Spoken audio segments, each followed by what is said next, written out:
എൻസൈക്ലോബിങ്സിൻ്റെ പുതിയൊരു വീഡിയോയിലേക്ക് നിങ്ങൾക്ക് ഏവർക്കും സ്വാഗതം. ഈ വീഡിയോയിലൂടെ നിങ്ങളുമായി ഷെയർ ചെയ്യുന്നത് മെയ് മാസം 1-ാം തീയതി മുതൽ ATMകളിൽ പണമിടപാടുകൾ നടത്തുമ്പോൾ അറിഞ്ഞിരിക്കേണ്ട വളരെ പ്രധാനപ്പെട്ട വിവരങ്ങളാണ് ഈ വീഡിയോയിലൂടെ നിങ്ങളുമായി ഷെയർ ചെയ്യുന്നത്.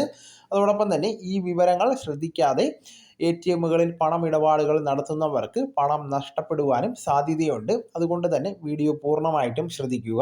നമ്മുടെ വീഡിയോസ് ആദ്യമായി കാണുന്ന സുഹൃത്തുക്കളാണെങ്കിൽ ആദ്യമേ തന്നെ ചാനലൊന്ന് സബ്സ്ക്രൈബ് ചെയ്യുക. അപ്പോൾ നമുക്ക് വിശദാംശങ്ങളിലേക്ക് കടക്കാം. മെട്രോകളിൽ 3 മറ്റിടങ്ങളിലും 5 ഇടപാടുകൾ വരെയാണ് നമുക്ക് ATM മുഖേന ഇപ്പോൾ സൗജന്യമായിട്ട് നടത്തുവാൻ സാധിക്കുന്നത്. ഇടപാടുകളുടെ എണ്ണം കൂടിയാൽ 23 രൂപയും നികുതിയും ഫീസായിട്ട് ഈടാക്കുന്നതാണ്. ഉപഭോക്താക്കൾ ശാഖകൾ സന്ദർശിക്കുന്നതും ATM ഉപയോഗിക്കുന്നത് നിയന്ത്രിച്ച് ഡിജിറ്റൽ ഇടപാടുകൾ പ്രോത്സാഹിപ്പിക്കുന്നതിൻ്റെ ഭാഗമായിട്ട് ബാങ്കിംഗ് സേവന നിരക്കുകൾ വർദ്ധിപ്പിക്കുന്നു. അതോടൊപ്പം തന്നെ പേപ്പർ കറൻസിയുടെ ഉപയോഗം ഘട്ടം ഘട്ടമായിട്ട് ഒഴിവാക്കുവാനാണ് ഇതിലൂടെ ലക്ഷ്യമിടുന്നത്. ഇതിൻ്റെ ഭാഗമായാണ് പ്രധാനമായിട്ടും സൗജന്യ ATM ഇടപാടുകളുടെ എണ്ണം കുറയ്ക്കുവാനും അധിക ഇടപാടുകളുടെ ഫീസ് വർദ്ധിപ്പിക്കുവാനും റിസർവ് ബാങ്ക് ഓഫ് ഇന്ത്യ അനുമതി നൽകിയിട്ടുള്ളത്. മെട്രോ നഗരങ്ങളിൽ 3 മറ്റിടങ്ങളിൽ 5 ഇടപാടുകൾ മാത്രമേ സൗജന്യമായിട്ട് ലഭിക്കുകയുള്ളൂ എന്ന് ബാങ്കുകൾ വ്യക്തമാക്കിയിട്ടുണ്ട്. ഇതിനു മുകളിൽ നടത്തുന്ന ഇടപാടുകളുടെ ഫീസ് 21 രൂപയിൽ നിന്ന് 23 രൂപയായിട്ട് ഉയരുന്നതാണ്. അതോടൊപ്പം തന്നെ നികുതിയും ഉപഭോക്താക്കളിൽ നിന്ന് ഈടാക്കുന്നതാണ്.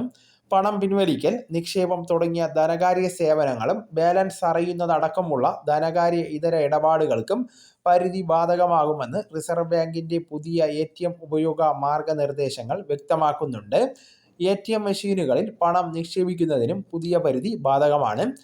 അതേസമയം ധനകാര്യ ഇതര സേവനങ്ങൾ ഉപയോഗിക്കുന്നതിന് ചാർജ് ഈടാക്കില്ല എന്ന് HDFC ബാങ്ക് വ്യക്തമാക്കിയിട്ടുണ്ട്. ധനകാര്യ ഇതര സേവനങ്ങൾ പരിധിയിലധികം ഉപയോഗിക്കുമ്പോൾ 11 രൂപയും നികുതിയും ഈടാക്കുമെന്നും പഞ്ചാബ് നാഷണൽ ബാങ്ക് അറിയിച്ചിട്ടുണ്ട്. പ്രധാനമായിട്ടും ഇത് ലക്ഷ്യം വയ്ക്കുന്നത് സമ്പൂർണ്ണ ഡിജിറ്റലൈസേഷനാണ്. ബാങ്കിംഗ് രംഗത്ത് ഡിജിറ്റൽ ഇടപാടുകൾ പ്രോത്സാഹിപ്പിക്കാൻ ലക്ഷ്യമിട്ടാണ് റിസർവ് ബാങ്ക് ഓഫ് ഇന്ത്യ സൗജന്യ ഇടപാടുകളുടെ എണ്ണം നിയന്ത്രിക്കുന്നത്. ATM ഇടപാടുകൾക്ക് ചെലവ് കൂടുന്നതോടുകൂടി ഉപഭോക്താക്കൾ internet banking, mobile banking, UPI credit കാർഡുകൾ തുടങ്ങിയവ കൂടുതലായിട്ട് ഉപയോഗിക്കുമെന്നും വിലയിരുത്തപ്പെടുന്നു. അതോടൊപ്പം തന്നെ ATMകളിലൂടെ പണം പിൻവലിക്കുന്നത് നിലവിലിപ്പോൾ കുറയുകയാണ്. 3 വർഷമായിട്ട് ATMകളിലൂടെയുള്ള പണം പിൻവലിക്കൽ തുടർച്ചയായിട്ട് കുറയുകയാണെന്ന് റിസർവ് ബാങ്കിൻ്റെ കണക്കുകൾ പറയുന്നു. 2023 ജനുവരിയിൽ ATMകളിലൂടെയുള്ള പണം പിൻവലിക്കൽ ഇടപാടുകൾ 57 കോടിയായിരുന്നു. 2024 ജനുവരിയിലേത് 52.72 കോടി രൂപയും നടപ്പ് വർഷം ജനുവരിയിൽ 48.83 കോടി രൂപയായിരുന്നു. അപ്പോൾ ഇത് നിലവിലിപ്പോൾ കുത്തനെ കുറയുന്നുണ്ട്.